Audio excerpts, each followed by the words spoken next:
উর্বশী মাইয়ারে তোর কলসির ভেতর কি খাঁটি গরুর দুধ বেচতে এনেছি। দে না একটু খাই, দামটা আগে চাই, আর দে না একটু খাই।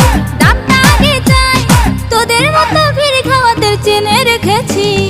উর্বশী মাইয়ারে তোর কলসির ভেতর কি খাঁটি গরুর দুধ বেচতে এনেছি।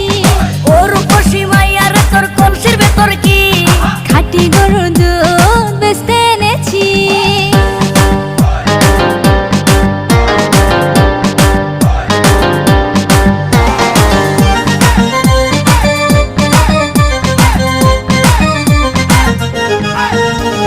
তোর দুধেতে আছে পানি, আমি কিন্তু সবই জানি। না খাওয়ালে জানবে সবাই তোর দুধেতে কোনো স্বাদ নাই।